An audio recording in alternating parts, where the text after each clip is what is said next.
ஏஐன்னு சொன்னாலே நம்ம மனசுக்கு வர்றது என்ன? பெரிய பெரிய கம்ப்யூட்டர்ஸ், ரொம்ப காம்ப்ளெக்ஸான கோடிங் இதான. ஆனா இந்த ஸ்மார்ட் மெஷின்ஸ்க்கு பின்னாடி ஒரு பெரிய கண்ணுக்கே தெரியாத ஒரு மனுஷப்படையே வேலை செஞ்சுட்டு இருக்கு. அதுதான் ஏஐயோட உண்மையான சீக்ரெட் ஃபியூவல். அந்த ஹியூமன் இன்டெலிஜென்ஸ் எக்கனாமியை பத்தி தான் இன்னைக்கு நாம டீப்பா பார்க்க போறோம். யோசிச்சு பாருங்க, ஒரு ஸ்டார்ட் அப் கம்பெனி வெறும் ஒரே வருஷத்துல அவங்களோட வருமானத்தை $7 மில்லியன் இருந்து $100 மில்லியன் கொண்டு போறாங்க. அதாவது 14 மடங்கு வளர்ச்சி. இது எப்படிங்க சாத்தியம்? இதுக்கான பதில் ஏஐயோட இந்த கண்ணுக்கு தெரியாத பொருளாதாரத்துல தான் ஒளிஞ்சிருக்கு. இந்த நம்பவே முடியாத வளர்ச்சிக்கு பின்னாடி இருக்கிற கம்பெனி தான் மைக்ரோ ஒன். அவங்களோட ஸ்டோரி மூலயமா ஏஐ உலகத்தோட இந்த சீக்ரெட் எக்கானமிக்குள்ள நாம நுழைய போறோம். வாங்க என்னன்னு பாப்போம்.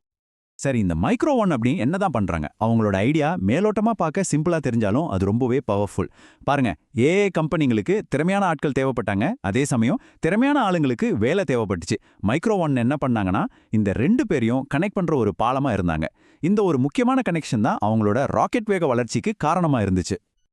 மைக்ரோ ஒன்னோட சக்சஸ் ஸ்டோரி அவங்களோடது மட்டும் இல்ல, அது நமக்கு ஒரு பெரிய உண்மையை வெளிச்சம் போட்டு காட்டுது. என்னன்னா, ஏஐ மெஷின்ஸ்க்கு பின்னாடி மனுஷங்களால இயங்குற ஒரு பெரிய மார்க்கெட்டே இருக்கு. இப்போ அந்த சீக்ரெட் உலகத்துக்குள்ள நம்ம போகலாம். இங்க தான் ஒரு இன்ட்ரெஸ்டிங்கான கேள்வி வருது. மிஷின்ஸ் தானாவே கத்துக்கிட்டு மனுஷங்களை விட ஸ்மார்ட்டா மாறிடும்னு சொல்றோம் இல்லையா? அப்புறம் எதுக்கு இவ்ளோ பவர்ஃபுல்லான ஏஐ மாடல்ஸ்க்கு இன்னமும் மனுஷங்களோட ஹெல்ப் தேவைப்படுது? ஏன் மிஷின்ஸ் இன்னமும் நம்மள சார்ந்திருக்கு? இதுக்கு பதில் தான் இந்த ஹியூமன் டேட்டா மார்க்கெட். சிம்பிளா சொல்லணும்னா, ஏஐக்கு மனுஷங்க டியூஷன் எடுக்கிற ஒரு பெரிய பிசினஸ் இது.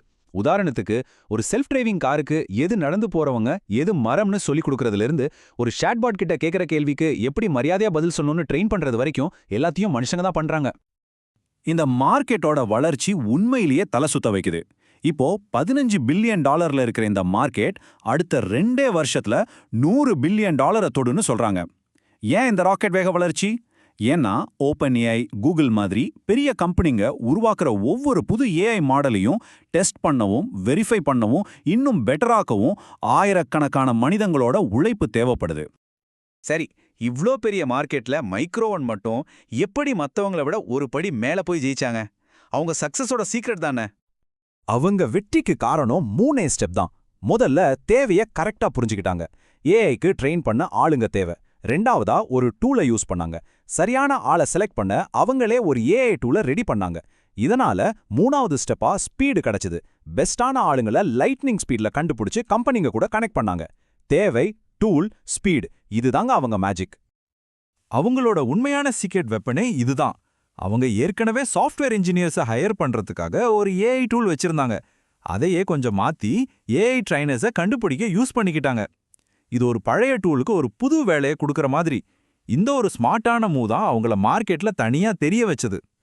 மைக்ரோ ஒன்னோட ஸ்டோரி இந்த மார்க்கெட்டோட ஒரு சின்ன பகுதி தான். சரி, இனிமே இந்த மொத்த ஹியூமன் டேட்டா மார்க்கெட்டோட ஃபியூச்சர் எப்படி இருக்க போகுதுன்னு பார்க்கலாம். அடுத்த கட்ட வளர்ச்சி எங்க இருந்து வரப்போகுது? இந்த ஃபீல்டு முக்கியமா 2 டைரக்ஷன்ல வளர்ந்துட்டு இருக்கு. ஒன்னு, ஏஐ மாடல்ஸை டெஸ்ட் பண்றது. உதாரணத்துக்கு, ஒரு ஏஐ இமேஜ் ஜெனரேட்டர் ஏதாவது தப்பான படங்களை உருவாக்குதான்னு மனுஷங்க தான் செக் பண்ணி சரி பார்க்கறாங்க. இன்னொன்னு, ரோபோக்களுக்கு ட்ரெயின் பண்றது. ஒரு வேர்ஹவுஸ்ல இருக்கிற பொருளை எப்படி சேஃபா எடுக்கணும், வைக்கணும்னு ஒரு ரோபோக்கு சொல்லிக் கொடுக்க மனுஷங்க அதை செஞ்சு காட்டி அந்த டேட்டாவை உருவாக்குறாங்க. சோ, நாம ஆரம்பிச்ச இடத்துக்கே வருவோம். ஏஐனா வெறும் மெஷின்ஸ் மட்டும் கிடையாது. நாம இதுவரைக்கும் பார்த்ததுலேருந்து தெரிஞ்சுக்க வேண்டிய முக்கியமான விஷயம் என்னன்னா, ஹியூமன் இன்டெலிஜென்ஸுங்கிறது ஏஐக்கு உதவுற ஒரு டூல் மட்டும் இல்ல, அதுவே ஒரு புது பெரிய எக்கானமியோட சென்டரா மாறிட்டு இருக்கு. இந்த கோட் இதை ரொம்ப தெளிவா சொல்லுது.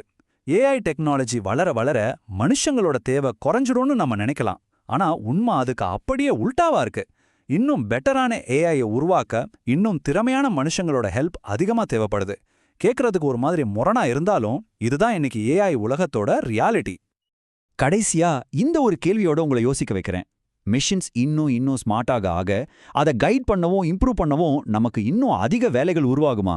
இல்ல ஒரு கட்டத்துல மிஷின்ஸ் நம்மள முழுசா ரீப்ளேஸ் பண்ணிடுமா? ஏஐக்கும் மனுஷங்களுக்கும் உள்ள ஃபியூச்சர் நம்ம கையில தான் இருக்கு.